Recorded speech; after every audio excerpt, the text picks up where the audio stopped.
What's up, everybody? It's Peter Tragos, the lawyer you know, and on this channel, we break down the trials and cases you care most about so you can understand how the American civil and criminal justice system works.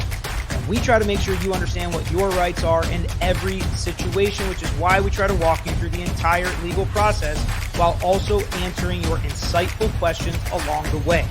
And while it's not legal advice, it's always exciting. So buckle up for another episode of The Lawyer You Know.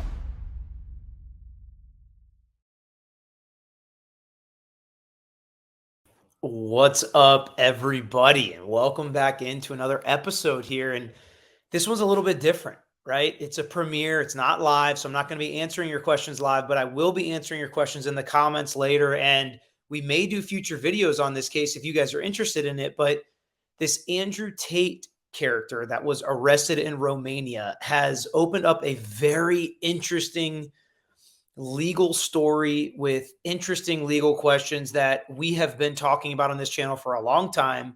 And again, it kind of points us to the future and what it's going to look like if social media influencers find themselves in legal trouble. So today we're going to be breaking down how he was arrested, what could possibly be used against him in these multitude of charges and cases that it seems like are coming his way. So if you're interested in this content specifically, hit that like button and subscribe to our channel, and we will continue making follow-up videos. How we choose our content on this channel is what you all, the watchers, viewers, and listeners, are interested in. So let me know in the comments if this is something you're following and if you have any specific questions. So Andrew Tate, I didn't know a ton about him before this story broke. I guess is a loud, kind of boisterous character on social media. He started out in reality TV, Big Brother, and he's very wealthy, cars, houses, parties, exclusivity, stuff like that. Powerful friends, things like that. We'll see if that comes into play in this case. Well, apparently he knew that there was some investigations going on and potential criminal charges because on some videos, he admitted apparently going to Romania to try to flee certain charges in law enforcement. And in other videos, he admits to committing felonies, asking if he could possibly go to prison and bring it on. And he's going to be fine. He's like an MMA guy. He's a big dude. And so he admits this stuff in videos that he's done.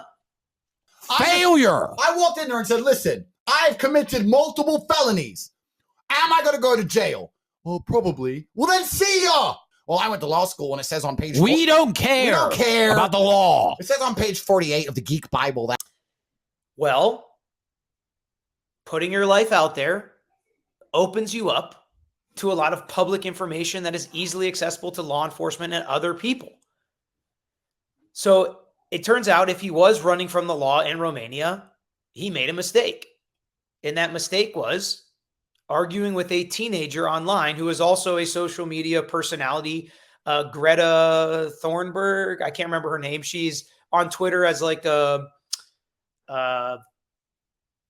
she's an activist for, I think, gosh, I can't remember what it is, like a global warming activist or something. I can't remember what it is. She's some kind of activist online, politically different views than him. He gets in an argument with her. How often have we seen that on Facebook, on Twitter, whatever it may be, except his medium is videos and audio.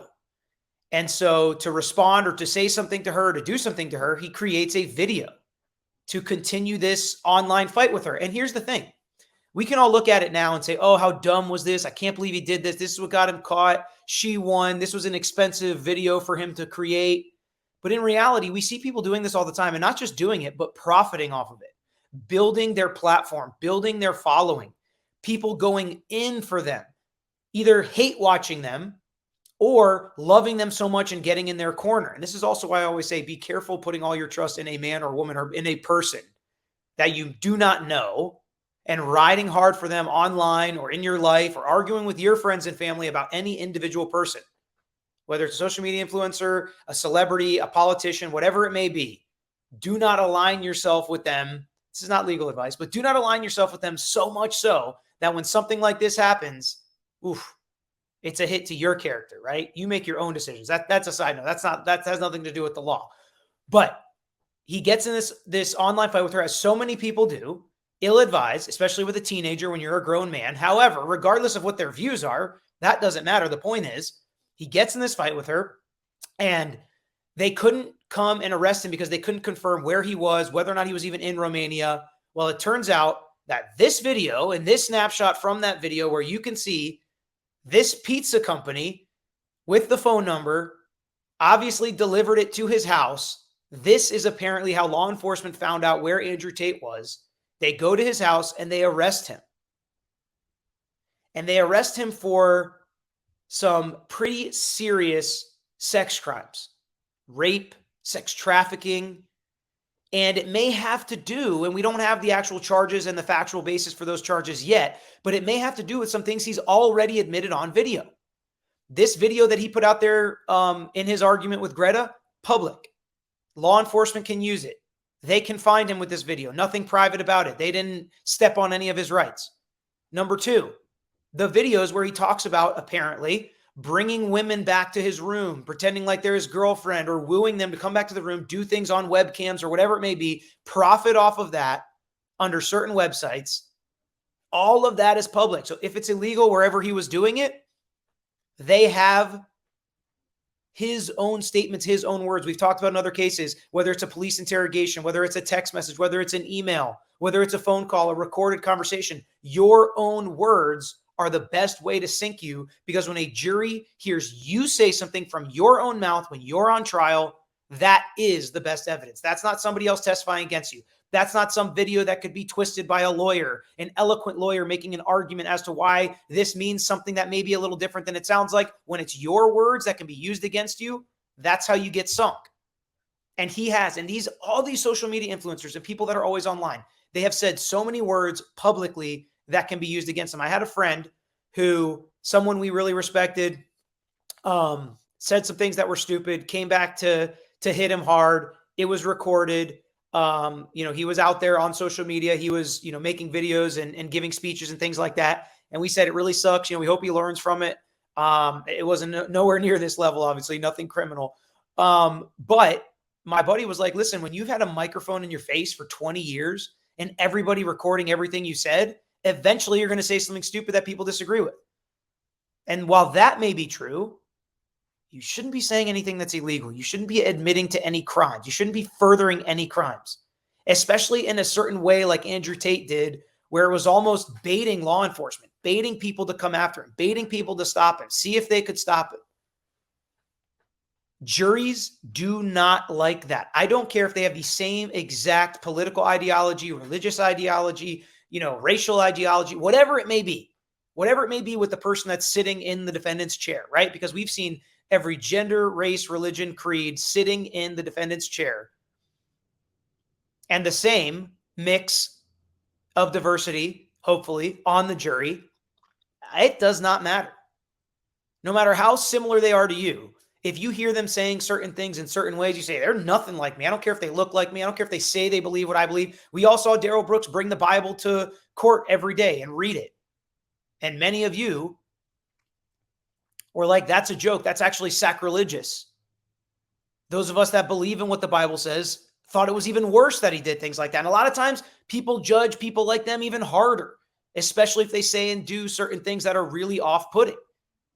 So that's going to be the interesting thing about this. They are going to have so many of his words that are going to be so damning, and not just what he says, but how he says it, that it's going to be really interesting, because this is going to be yet another case that plays out with social media videos, social media posts on Twitter, social media clips that can be used against him at his trial. That's why this is kind of something that we're looking forward in the law to seeing how it's used, seeing how it's done, seeing how a jury reacts to that.